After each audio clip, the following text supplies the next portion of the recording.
Hello दोस्तों, welcome again to complete grade solution. आज हम सॉल्व कर रहे हैं एनडीए का पेपर। तो पेपर सॉल्व करने से सबसे पहले कुछ बात कर लेते हैं एनडीए के बारे में। तो एनडीए जो है नेशनल डिफेंस एकेडमी, जिसे हम बोलते हैं कि आफ्टर 12th आप इसका एग्ज़ाम दे सकते हैं, और इसकी जो एज होती है वो 16.5 से 19.5 तक होती है। ठीक है। और जो एनडीए का पेपर होता है वो ईयर में 2 टाइम्स कंडक्ट होता है, एक अप्रैल में और एक सेप्टेम्बर में। पेपर में क्या होता है, 120 क्वेश्चंस होते हैं मैथ सेक्शन के, जिसे हम पेपर फर्स्ट भी बोलते हैं, और इसको 3 आवर्स में कंप्लीट करना होता है आपको। उसके बाद फिर आपका सेकंड पेपर होता है जिसे हम GAT बोलते हैं, जिसमें इंग्लिश, जनरल साइंस जिसे हम जीके बोलते हैं, उसका पेपर होता है।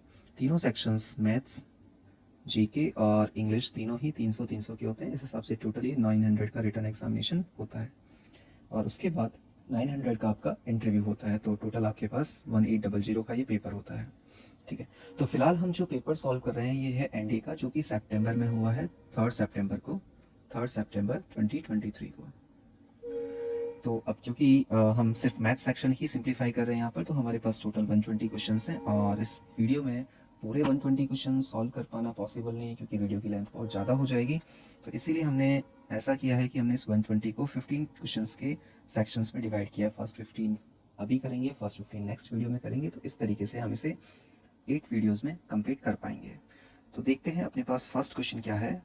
The coefficient of correlation between x and y is r, then what is the correlation coefficient between 3x plus 4 and minus 3y plus 3। ठीक है। तो सबसे पहले क्वेश्चन सिंप्लीफाई करने से पहले देखते हैं कि कोरिलेशन कोफिशिएंट्स किस तरीके से काम करते हैं। जैसे मान लीजिए आपको दे रखा है कि अगर x और y का कोरिलेशन कोफिशिएंट 5 है, तो अगर इक्वेशन आपको ऐसे लिख के दी गई x plus 2 और y प्लस 3 का कोरिलेशन कोफिशिएंट बताओ, तो किसी भी कांस्टेंट के एडिशन या सब्ट्रैक्शन होने से कोरिलेशन कोफिशिएंट पर कोई इम्पैक्ट नहीं पड़ता। तो आंसर स्टिल क्या रहेगा, 5 ही रहेगा। लेकिन हाँ, अगर आपने इसे मल्टीप्लाई कर दिया है और इक्वेशन को कन्वर्ट कर दिया आपने ax एंड by में, तो फिर आपका जो कोरिलेशन कोफिशिएंट होगा वो बदलेगा। और वो किस हिसाब से बदलेगा कि 5 को आपको a और b से मल्टीप्लाई करना पड़ेगा, जो आपके x और y के कोफिशिएंट्स हैं उनसे मल्टीप्लाई करना पड़ेगा, और साथ में आपको उनके स्क्वायर रूट से डिवाइड भी करना पड़ेगा। तो सिंप्लीफाई करने पर हम सीधा सीधा कह सकते हैं कि फिर से वही चीज़ें आने वाली हैं। ठीक है। तो अब इसी प्रोसेस को यूज़ करें इस क्वेश्चन में, तो हम ये डायरेक्टली कैलकुलेट कर सकते हैं कि +4 और +3 से कोई इम्पैक्ट नहीं पड़ने वाला। तो एक्स और वाई का जो कोफिशिएंट रिलेशन था वो था r, तो इसे मल्टीप्लाई करेंगे हम 3 से और -3 से, और डिवाइड करेंगे square root of 3 square multiply square root of -3 square. तो square root of 3 square is 3, so 3 cut जाएगा। Square root of -3 square is also 3, so ये 3 भी कैंसिल हो जाएगा और हमारे पास बचेगा -r। तो हम ये कह सकते हैं कि फर्स्ट क्वेश्चन के लिए हमारे पास जो कोफिशिएंट कोरिलेशन आ रहा है वो है -r, ऑप्शन नंबर ए।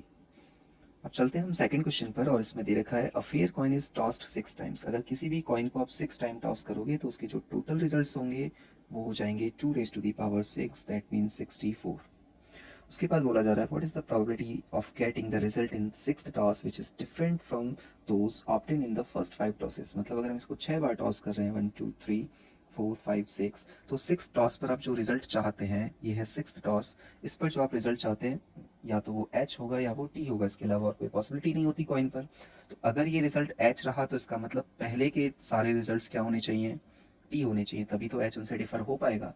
अगर लास्ट वाले में टी रहा तो पहले वाले सभी पर क्या होना चाहिए, एच होना चाहिए। तो इस हिसाब से हम देख पा रहे हैं कि हमारे पास सिर्फ 2 ही सिचुएशन बन रही हैं, और जो प्रोबेबिलिटी होता है वो होता है फेवर अपॉन टोटल। तो ये हो जाएगा 2/64, that means 1/62, which is option number C. तो सेकंड क्वेश्चन के लिए ऑप्शन नंबर सी सही होगा। क्वेश्चन नंबर थर्ड हमें दे रखा है H is the harmonic mean of 3 numbers. अब हार्मोनिक मीन देखते हैं क्या है, कि मान लीजिए कोई नंबर आपको ए बी सी दे रखे हैं, ए बी सी कोई 3 नंबर हैं, तो सबसे पहले आप इनका सम निकालेंगे अगर आपको हार्मोनिक मीन कैलकुलेट करना है तो। और सम निकालने के लिए आपको नंबर्स को रेसिप्रोकल करने की ज़रूरत है। तो एस हो जाएगा 1/a plus 1/b plus 1/c, और एन हमें पता ही है कितने नंबर हैं, 3 नंबर हैं। तो जो हार्मोनिक मीन होता है किन्हीं भी नंबर्स का वो होता है n/s। ठीक है। तो इसी प्रोसेस को यूज़ करते हुए, इसी अप्रोच को यूज़ करते हुए हम इस क्वेश्चन को सिंप्लीफाई करेंगे। अब क्योंकि नंबर हमें दे रखा है 10c6, 10c4 एंड 10c5, तो पहले इनको सिंप्लीफाई कर लेते हैं। तो इनका जो रेसिप्रोकल बनेगा वो हो जाएगा factorial 6 factorial 4 upon factorial 10 plus factorial 6 factorial 4 upon factorial 10 plus factorial 5 upon factorial 10।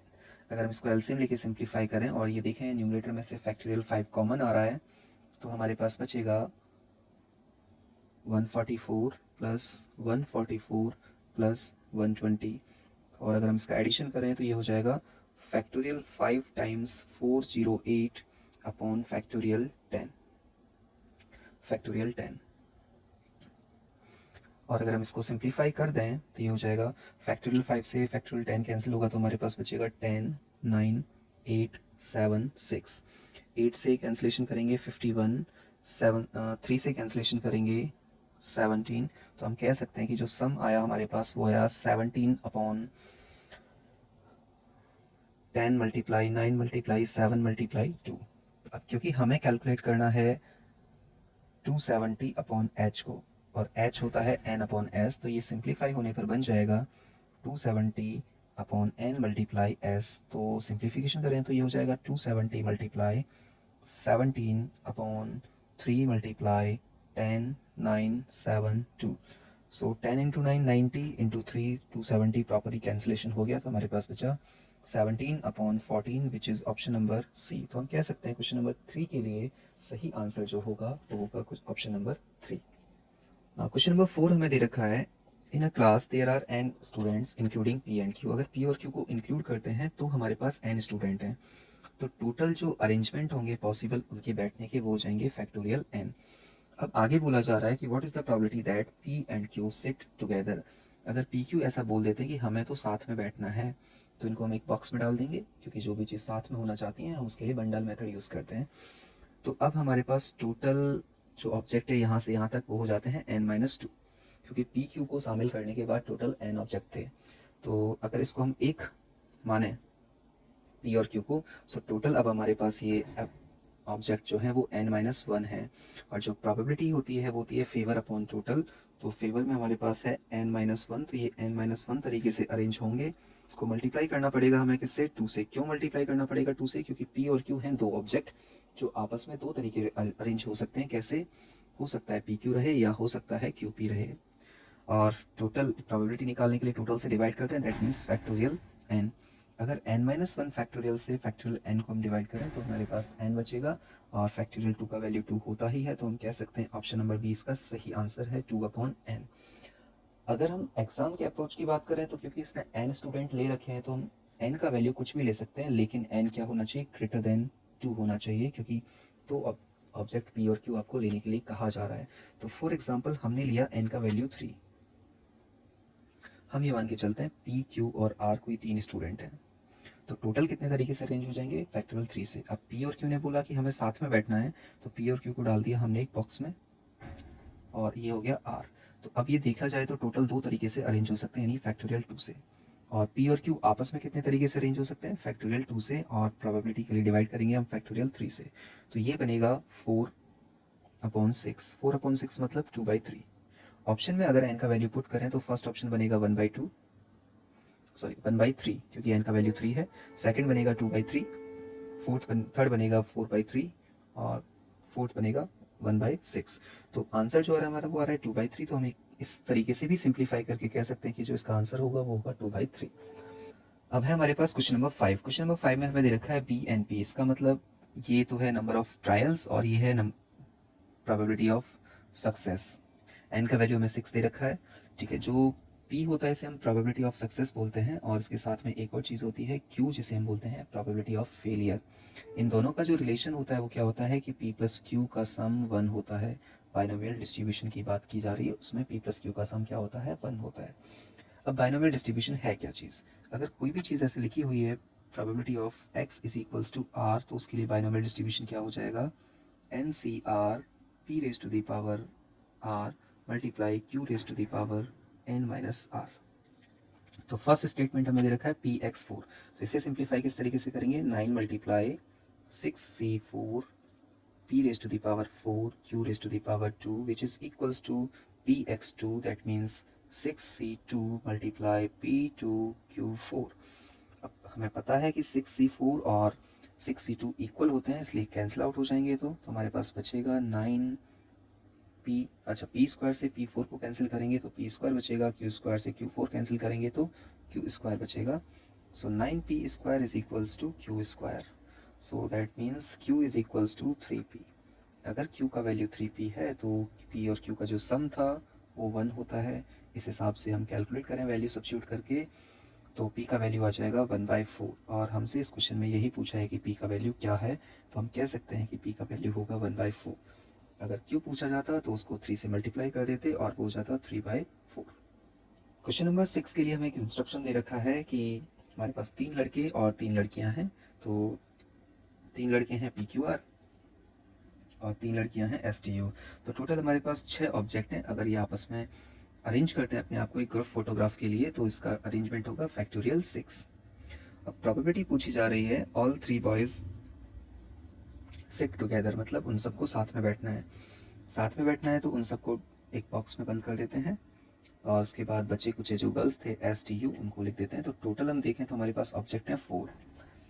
तो इन सब का जो अरेंजमेंट होगा वो हो जाएगा फैक्टोरियल 4 मल्टीप्लाई।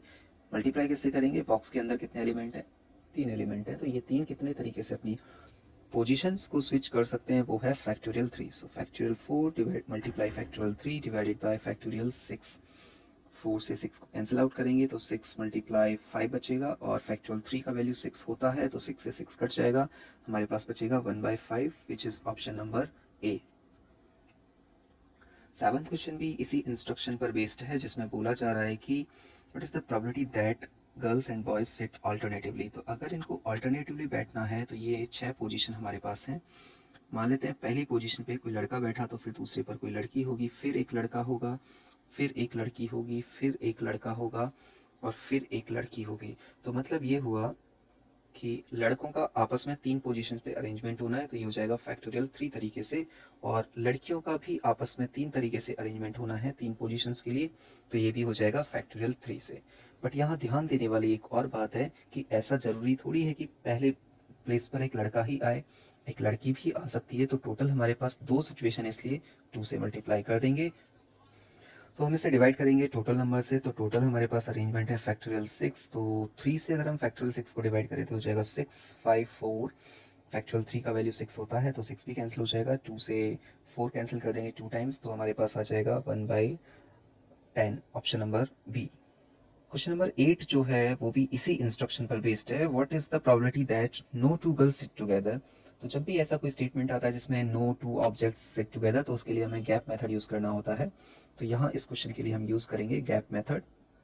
क्या है गैप मेथड, तो उसमें क्या करना होता है, जिन ऑब्जेक्ट्स को साथ में नहीं बैठना उसके अलावा जो बचे हुए ऑब्जेक्ट्स हैं उनको पहले बिठाया जाएगा। तो मतलब गर्ल्स के साथ प्रॉब्लम है कि वो नहीं बैठना चाहती साथ में, तो पहले हम बॉयज को बिठाएंगे। तो 3 बॉयज है हमारे पास B1 B2 और B3, तो हमने उनको बिठा दिया। तो अब हम काउंट करेंगे हमारे पास कितने गैप बनते हैं, first second third and fourth. ठीक है, बॉयज का जो अरेंजमेंट है वो है फैक्टोरियल 3 से, क्योंकि 3 बॉयज हैं और क्योंकि गैप है हमारे पास 4 और लड़कियां हैं 3, तो हम ये सेलेक्ट करेंगे पहले कि 4 में से कौन से 3 जगह पर वो बैठना चाहेंगे। तो उसके लिए 4C3 यूज करेंगे हम, और फिर ये आपस में 3 तरीके से अपनी पोजीशन को चेंज कर सकती हैं, यानी अरेंजमेंट कर सकती हैं। इसलिए फैक्टोरियल 3 से मल्टीप्लाई करेंगे क्योंकि प्रोबेबिलिटी निकालना है, इसलिए डिवाइडेड बाई फैक्टोरियल 6। तो फैक्टोरियल 3 से 6 कट जाएगा, 6 5 4 बचेगा, और क्योंकि 4C3 जो होता है उसका वैल्यू 4 होता है, मल्टीप्लाई फैक्टोरियल 3 जो होता है उसका वैल्यू 6 होता है, और डिवाइड में कितना आया था 6 5 4।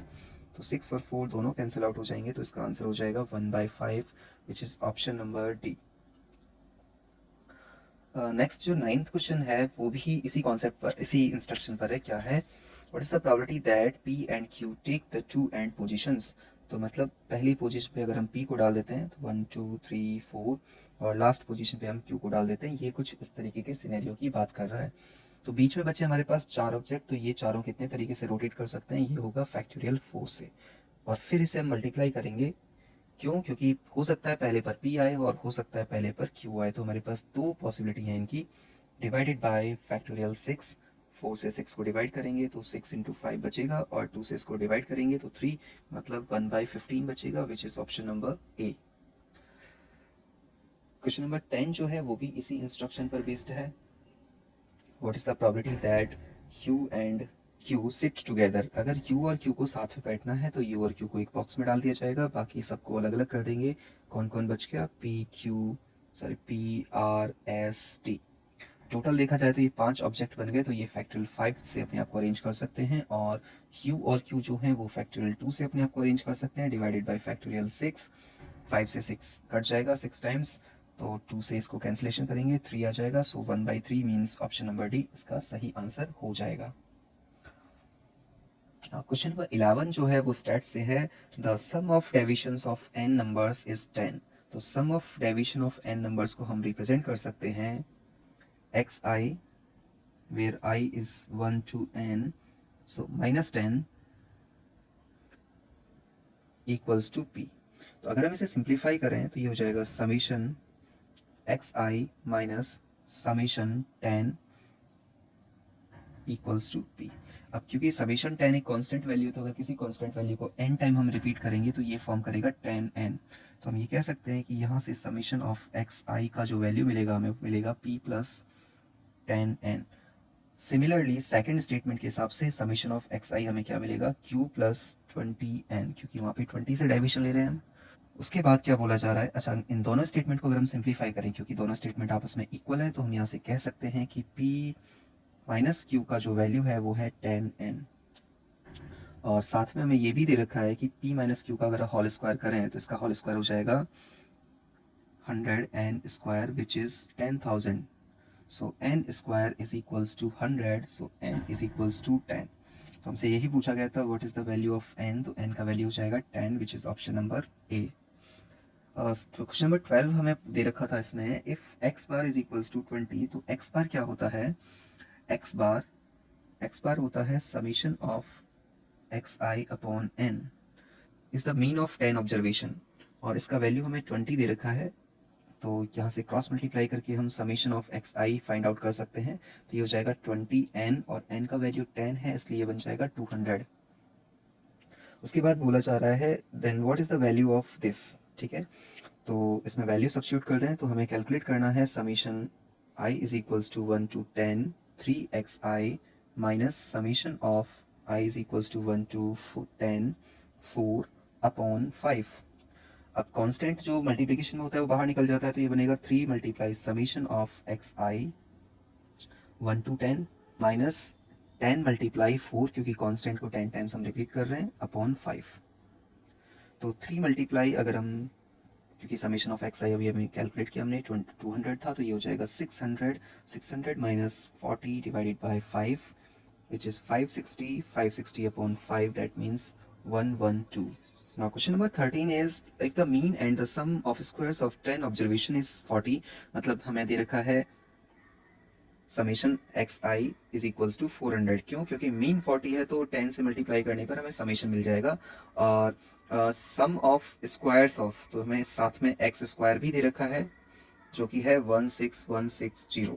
ठीक है, then what is the standard deviation. तो स्टैंडर्ड डेविएशन जो होता है, इसका स्टैंडर्ड डेविएशन का सीधा सीधा फॉर्मूला होता है square root of summation x i square minus summation x i whole square upon n. तो अगर हम 400 का स्क्वायर करते हैं तो वो 16,000 बनेगा, और अगर 16160 में यानी 16,160 में से अगर 16,000 माइनस करें तो 160 बचेगा, तो ये हो जाएगा 160 divided by n square root, that means square root of 16, square root of 16 is just 4, so option number D is the correct answer. Now question number 14 is 3 dice are thrown, what is the probability of getting sum which is a perfect square। ठीक है, तो अगर हम 3 dice को throw करते हैं, अब क्योंकि जो भी डाइस होता है उस पर 1 से लेकर 6 तक के नंबर होते हैं, तो मैक्स जो सम हमें मिल सकता है वो है 18। तो 3 से और 18 के बीच में अगर हम देखें तो जो परफेक्ट स्क्वायर्स हैं वो हैं 4 9 एंड 16। तो अब हमें ये देखना है कि हम किस तरीके से 4 ऑप्ट कर सकते हैं तीन डाइस में। तो हम पेयर्स फॉर्म करेंगे, तो फर्स्ट पेयर 4 ऑप्ट करने के लिए क्या रहेगा, अगर 6 के साथ 4 लेते हैं तो फिर हमें 6 लेना पड़ेगा, तो ये रिपीट हो जाएगा, तो ये पॉसिबल पेयर्स बनेंगे जो हमें परफेक्ट स्क्वायर्स का सम देंगे। अब हम ये देखते हैं कि कौन कितने टाइम्स हमें आंसर देगा। तो अगर हम फर्स्ट केस की बात करें, या ऐसे केसेस ढूंढते हैं जिनमें 2 डिजिट रिपीट हो रहे हैं, तो 2 डिजिट जिनमें रिपीट हो रहे हैं पहले तो काउंट कर लेते हैं वो कितने हैं अपने पास टोटल, 1 2 3 4 एंड 5, टोटल 5 ऑब्जेक्ट हैं जिनमें 2 डिजिट रिपीट हो रहे हैं। तो हम ये कह सकते हैं 5 टाइम्स, अब क्योंकि 3 ऑब्जेक्ट हैं टोटल, जैसे हम इसी को उठाते हैं तो 3 ऑब्जेक्ट हैं टोटल, तो कितने तरीके से रोटेट होंगे, फैक्टोरियल 3 से, लेकिन इनमें 2 डिजिट सेम है इसलिए फैक्टोरियल 2 से हमें डिवाइड करना पड़ेगा, तो ये हो जाएगा टोटल इनका। प्लस उसके बाद हम चलते हैं ऐसे डिजिट जिनमें तीनों रिपीट हो रहे हैं, तो वो सिर्फ एक ही है, तो इसका 1 ऐड हो जाएगा। प्लस उसके बाद हम चलते हैं बाकी केसेस में जिनमें कोई भी रिपीटेशन नहीं है, तो कोई भी रिपीटेशन नहीं है उसके लिए हमारे पास कितनी चॉइस है, 1 2 3, टोटल 3 है, तो 3 मल्टीप्लाई, अब क्योंकि कोई भी रिपीटेशन नहीं है इसलिए कितना तरीका हो जाएगा इसका, फैक्टोरियल 3 हो जाएगा। और प्रोबेबिलिटी कैलकुलेट करने के लिए इसको हम डिवाइड करेंगे 216 से, क्योंकि जो डाइस है उसको 3 टाइम्स हमने टॉस किया है और उस पर 6 रिजल्ट होते हैं, तो टोटल कितने पॉसिबल रिजल्ट हो जाएंगे, 6 रेज टू द पावर 3, तो ये हो जाएगा 15 plus 1 plus 6 into 3 18, so 18 and 16 is 34, 34 divided by 216, अगर 2 से डिवाइड करें तो ये हो जाएगा 17 और 108, सो इसका सही आंसर हो जाएगा option number A 17/108। Now question number 15 is A B C D are mutually exclusive events. अगर कोई भी चीज़ म्यूचुअली एक्सक्लूसिव इवेंट है दैट मीन्स उनका जो इंटरसेक्शन है वो 5 होने वाला है, ए इंटरसेक्शन बी 5 होगा, बी इंटरसेक्शन सी 5 होगा, ए इंटरसेक्शन सी 5 होगा, मतलब एवरीथिंग इज 5, और जब ये 5 होगा तो इन सब की प्रोबेबिलिटी जो होगी वो होगी 0। तो आगे क्या दे रखा है, 2 times probability of A is equals to 3 times probability of B is equals to 4 times probability of C is equals to 5 times probability of D। सो इन सब को हमने मान लिया लेट इट बी K। तो अगर हम यहाँ से probability of A कैलकुलेट करते हैं तो ये बनेगा K/2, probability of B calculate करते हैं तो ये बनेगा K/3, probability of C is K/4 and probability of D is K/5। और क्योंकि ये म्यूचुअली एक्सक्लूसिव है इसलिए इनके बीच में कुछ भी कॉमन नहीं होगा, तो इन सब का जो सम होगा वो होगा 1। तो अगर हम इसे एलसीएम लेके सिंप्लीफाई करें तो इन सब का जो एलसीएम होगा 2 3 4 एंड 5, तो इसका एलसीएम हो जाएगा 60, तो ये हो जाएगा 30 plus 20 plus 15 plus 12, 30 plus 20 50 plus 15 plus 22 यानी 77/60, k इज इक्वल्स टू 1। तो यहाँ से हम ये कह सकते हैं कि 77 k का वैल्यू कितना हो जाएगा, 60 हो जाएगा। और हमसे क्वेश्चन में यही पूछा है what is the probability of 77 PA, और A की जो प्रोबेबिलिटी है वो है K/2, तो हमें वैल्यू किसका निकालना है, 77 K/2 का। तो 77 K अगर 60 है तो इसको 2 से डिवाइड करने पर क्या आ जाएगा, 30 आ जाएगा, तो हम कह सकते हैं कि इसका आंसर होगा option number D. Question number 16 is 2 distinct natural number from 1 to 9 are picked at random. तो अगर हमारे पास टोटल 9 नंबर हैं उसमें से 2 अलग अलग नंबर हमें पिक करने हैं, तो हम ये कह सकते हैं कि हमारे पास पहले नंबर की चॉइस है 9 और सेकंड नंबर की चॉइस है 8, दैट मीन्स टोटल 72 मेथड्स हैं हमारे पास नंबर्स के पेयर को ऑप्ट करने का, डिफरेंट नंबर्स के पेयर्स को ऑप्ट करने का। What is the probability that their product has 1 in its unit place. अब यूनिट प्लेस पर अगर 1 आना चाहिए तो यूनिट प्लेस पर 1 तभी आ सकता है जब या तो 7 को 3 से मल्टीप्लाई करें या फिर 3 को 7 से मल्टीप्लाई करें। तो हम ये कह सकते हैं हमारे पास इसके लिए सिर्फ 2 ही चॉइस हैं, सो प्रोबेबिलिटी हो जाएगी 2/72, 2/72 is 1/36, option number D. 2 dice are thrown, what is the probability that the difference of the numbers on them is 2 or 3। तो अगर हम 2 डाइस को थ्रो कर रहे हैं तो हमारे पास टोटल जो रिजल्ट्स बनेंगे वो बनेंगे 36। अब हम चाहते हैं कि हमारे पास जो नंबर्स हैं उनका जो डिफरेंस है वो या तो 2 हो या 3 हो। तो पहले हम 2 के लिए लेते हैं कि नंबर्स का डिफरेंस 2 कैसे आ सकता है, तो 1 के लिए साथ जो पेयर बनेगा वो होगा 1 और 3 का, 2 के साथ जो पेयर बनेगा वो बनेगा 4 का, 3 के साथ जो पेयर बनेगा वो बनेगा 5 का, 4 के साथ जो पेयर बनेगा वो होगा 6 का। इसके अलावा और कोई पेयर पॉसिबल नहीं है। 3 अगर हमें चाहिए डिफरेंस, तो 3 के लिए डिफरेंस होने के लिए 1 का पेयर 4 के साथ, 2 का पेयर 5 के साथ और 3 का पेयर 6 के साथ। अब अगर इसमें हम कॉमन देखें तो हमें यहाँ पर कोई भी कॉमन वैल्यू नहीं दिख रहा है, यहाँ पे कोई भी कॉमन पेयर नहीं है, ठीक है। सो टोटल कितने हो जाएंगे हमारे पास 2 के लिए, तो 1 2 3 4 प्लस 3 के लिए 1 2 3 3 और मल्टीप्लाई 2 और करेंगे। मल्टीप्लाई 2 क्यों करेंगे, क्योंकि जो पेयर 1 3 है वो पेयर 3 1 भी हो सकता है, इसलिए हमने 2 से मल्टीप्लाई किया, डिवाइडेड बाय 36। तो अगर 36 से को डिवाइड करेंगे तो हमारे पास 18 बचेगा, so it will be 7/18 which is option number B. इस वीडियो में हम इतना ही करेंगे, बाकी के जो क्वेश्चन है उसे हम नेक्स्ट वीडियो में कंटिन्यू करेंगे। नेक्स्ट वीडियो की अपडेट के लिए आप हमारे चैनल को सब्सक्राइब कर सकते हैं, वीडियो को लाइक कर सकते हैं, शेयर कर सकते हैं और अपने प्रीसियस कमेंट्स हमें दे सकते हैं। Thank you.